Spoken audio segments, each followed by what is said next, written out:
যখন বাড়িতে কোনো সবজি থাকবে না, এই আলু দিয়ে একটি দুর্দান্ত স্বাদের রেসিপি বানিয়ে ফেলুন। নমস্কার বন্ধুরা, প্রিয়াস কুকিং ব্লগে আবারও একটি নতুন রেসিপিতে আপনাদের সবাইকে স্বাগত জানাই।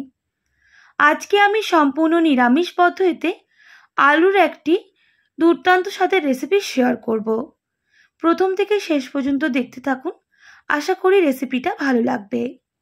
আলুর রেসিপি বানানোর জন্য আমি এখানে মিডিয়াম সাইজে 6 থেকে 7টা আলু নিয়েছি। আলুর খোসা ছাড়িয়ে আলুগুলোকে ঠিক এইরকম ছোট ছোট করে কেটে নিতে হবে। এরপর 2 থেকে 3 বার জল পাল্টে পরিষ্কার করে ধুয়ে নিয়েছি আর মিক্সিং জারের মধ্যে আলুগুলো দিয়ে দিচ্ছি। এর একটা মিহি পেস্ট করে নিতে হবে।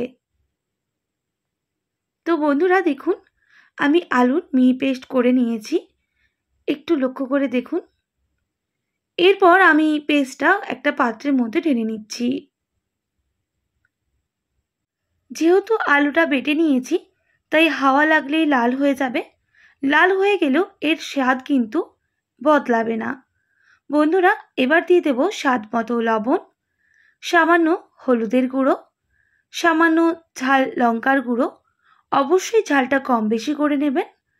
আর দিয়ে দেব হাফ টেবিল চামচ জিরে গুঁড়ো, আর দিয়ে দেব ম্যাগি মশলা সামান্য পরিমাপ। এবার সমস্ত উপকরণ ভালো করে মিক্স করে নিতে হবে।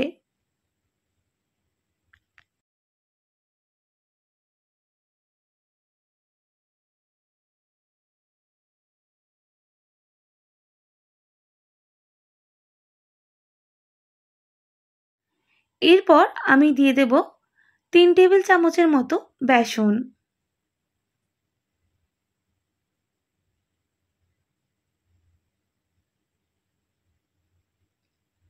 আবারও উপকরণের সাথে খুব ভালোভাবে মিক্স করে নিতে হবে।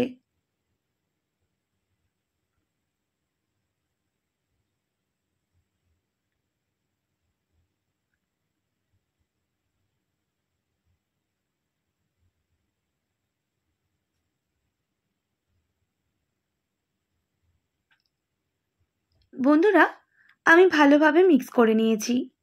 এবার দিয়ে দেব 2 টেবিল চামচ সর্ষের তেল। আবারও তেলের সাথে সমস্ত উপকরণ ভালো করে মিক্স করে নিতে হবে। বন্ধুরা, ব্যাটারটা ঠিক এই রকম করতে হবে। খুব বেশি শক্ত বা খুব বেশি নরম করলে ভাজার ক্ষেত্রে অসুবিধে হতে পারে, সেক্ষেত্রে এই রকম ব্যাটার করলেই হবে। আমি এইভাবে বেশ কিছুক্ষণ ফেটিয়ে নিচ্ছি। এবার দিয়ে দেবো একদম সামান্য বেকিং সোডা, তাতে বড়াগুলো খুব সুন্দর ক্রিস্পি আর একটু নরম হবে। আবারও ভালো করে মিক্স করে নিচ্ছি।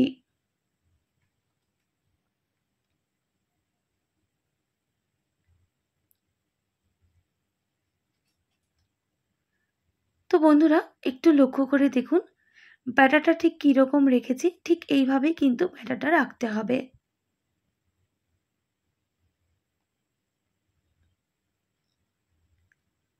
এরপর একটা কড়াই বসিয়ে দেব। কড়াইটা খুব ভালো করে গরম করে নেওয়ার পর দিয়ে দেব বেশ অনেকটাই পরিমাপ সর্ষের তেল। আজকে আমি রেসিপিটা সর্ষের তেল দিয়ে করছি, আপনারা চাইলে সাদা তেল দিয়েও করে নিতে পারেন। এরপর একটা চামচ মেপে আমি বড়াগুলো দিয়ে দেব।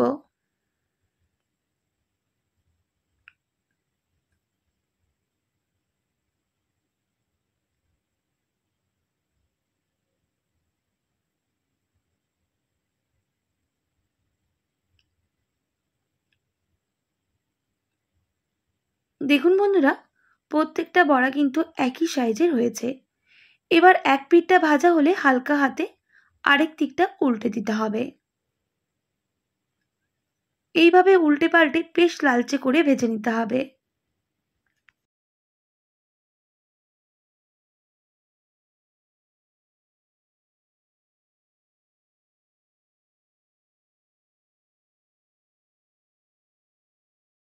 গ্যাসের ফ্লেমটা মিডিয়ামে করে এপিঠ ওপিঠ খুব ভালোভাবে ভেজে নিয়েছি। এবার গ্যাসের ফ্লেমটা হাই করে দেব আর লালচে কালার হওয়া অবধি আমি ভেজে নেব। দেখুন বন্ধুরা, বড়াগুলো কিন্তু কালার অনেকটাই চেঞ্জ হয়ে গেছে আর ভাজা হয়ে গেছে। এবার একে একে তেল ঝরিয়ে নামিয়ে নিতে হবে। অবশ্যই বড়াগুলো নামানোর সময় আমি গ্যাসের ফ্লেমটা কিন্তু হাই করেই রাখবো। একইভাবে দ্বিতীয় ব্যাচও বড়াগুলো ভেজে নিতে হবে।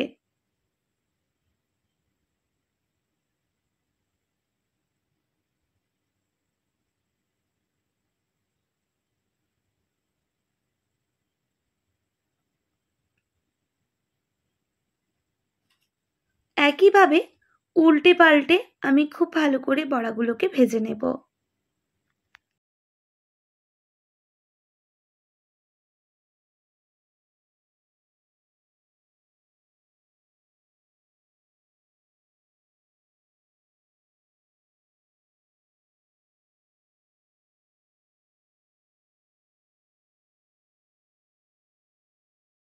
এরপর গ্যাসের ফ্লেমটা একেবারে হাই করে দেব। উল্টে পাল্টে যখন দেখবেন একটু ভাজা হয়ে এসেছে, অবশ্যই সেই সময় গ্যাসের ফ্লেমটা হাই করে আমি বড়াগুলোকে নামিয়ে নেব।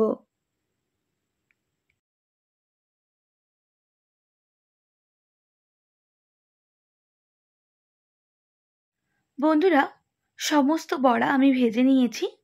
দেখুন বড়াটা কতটা ক্রাঞ্চি আর নরম হয়েছে। এইভাবে বিকেলের নাস্তায় চা কিংবা কফির সাথে খেতে মন্দ লাগে না। একবার এইভাবেও আপনারা বানিয়ে খেতে পারেন। তবে আজকে আমি গ্রেভি বানাবো, তো আপনারা চাইলেও এইভাবেই কিন্তু বড়া বানিয়ে নাস্তা কিংবা চায়ের সাথেও পরিবেশন করতে পারেন। গরম গরম খেতে অসম্ভব টেস্টি লাগে।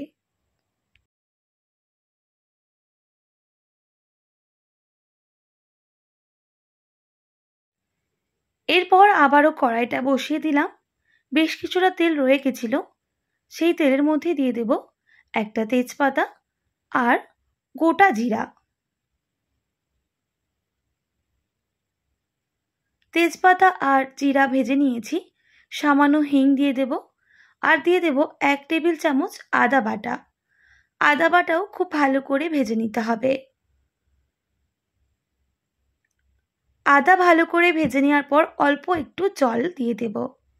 এরপর কিছু গুঁড়ো মশলা অ্যাড করব। দিয়ে দিচ্ছি সামান্য হলুদের গুঁড়ো, সামান্য ঝাল লঙ্কার গুঁড়ো। অবশ্যই ঝালটা কম বেশি করে নেবেন, যেহেতু বড়ার মধ্যে আমি অনেকটাই ঝালের ব্যবহার করেছি। দিয়ে দেব সামান্য জিরা গুঁড়ো, সামান্য ধনে গুঁড়ো। এবার সমস্ত উপকরণ ভালো করে মিক্স করে নিতে হবে আর কষিয়ে নিতে হবে।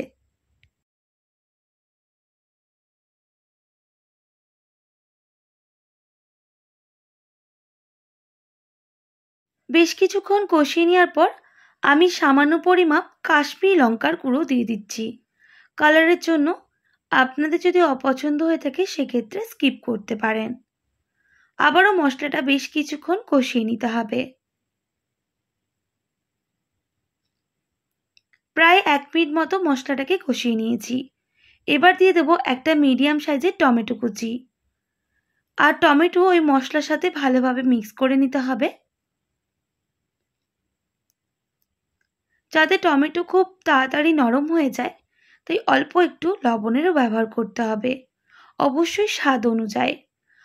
এরপর টমেটোর সাথে মশলাটা বেশ কিছুক্ষণ কষিয়ে নিতে হবে, যতক্ষণ না মশলাটা একটু টমেটোগুলো নরম হয়ে আসছে।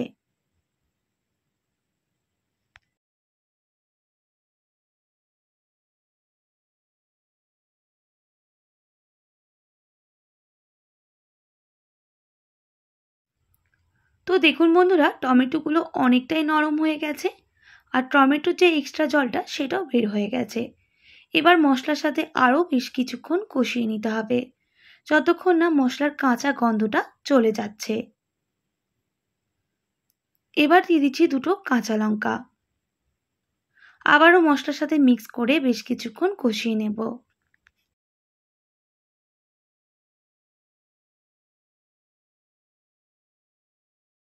বন্ধুরা, মশলাটা খুব ভালোভাবে কষিয়ে নিয়েছি। মশলা থেকে খুব সুন্দর একটা গন্ধ বের হয়েছে। এবার দিয়ে দিচ্ছি পর্যাপ্ত পরিমাপ উষ্ণ গরম জল আর খুব ভালোভাবে মিক্স করে নিতে হবে আর গ্যাসের ফ্লেমটা হাই করে দিতে হবে।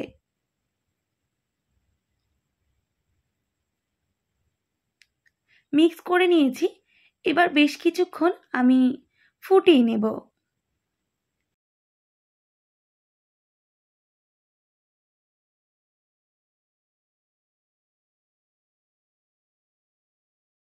প্রায় 2 থেকে 3 মিনিট সময় নিয়ে আমি ফুটিয়ে নিচ্ছি।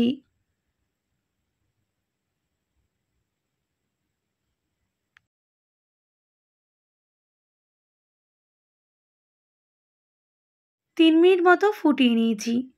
এবার দিয়ে দিচ্ছি গরম মশলার গুঁড়ো সামান্য পরিমাপ। আবারও মিক্স করে নিতে হবে আর সামান্য কাসুরি মেথিও দিয়ে দিতে হবে। এবার বেশ কিছুক্ষণ মিশিয়ে নেওয়ার পর ফুটিয়ে নিতে হবে আরও 2 থেকে 3 মিনিট মতো। প্রায় 2 মিনিট মতো ফুটিয়ে নিয়েছি। এবার দিয়ে দেব ভেজে রাখা বড়াগুলো। বড়া দেওয়ার পর খুব ভালোভাবে মিক্স করে নিতে হবে আর গ্যাসের ফ্লেমটা লো টু মিডিয়ামে করে আমি বেশ কিছুক্ষণ ফুটিয়ে নেব, যাতে বড়ার ভিতরে মশলাটা খুব ভালোভাবে ঢুকে যায়।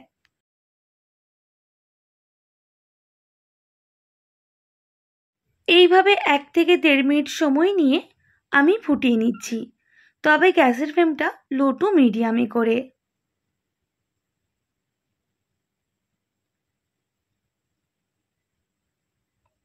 দেখুন বন্ধুরা, বড়াগুলো কতটা নরম হয়েছে দেখেই বুঝতে পারছেন।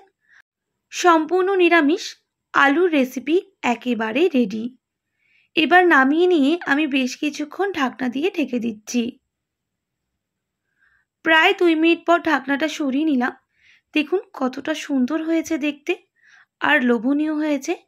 যে কোনো নিরামিষের দিন বাড়িতে কোনো সবজি না থাকলে এইভাবে দুর্দান্ত স্বাদের আলুর রেসিপি বানিয়ে ফেলুন। খেতে অসম্ভব টেস্টি হয়। ভাত, রুটি, পরোটা কিংবা লুচির সাথেও দুর্দান্ত লাগে। আশা করি আজকের সহজ সরল রান্নাটি আপনাদের ভালো লেগেছে। ভালো লেগে থাকলে অবশ্যই একটি like, comment, share and subscribe করে দেবেন। পাশে থাকা বেল আইকনটিও প্রেস করে দেবেন, তাহলে নিত্য নতুন রান্নার ভিডিওগুলি আপনাদের কাছে পৌঁছবে। আজকের মতো এতটাই। আবারও নতুন কোনো রেসিপি নিয়ে আপনাদের সঙ্গে দেখা হবে। আপনারা ভালো থাকবেন, সুস্থ থাকবেন আর এতক্ষণ আমার সঙ্গে থাকার জন্য আপনাদের সবাইকে অনেক ধন্যবাদ।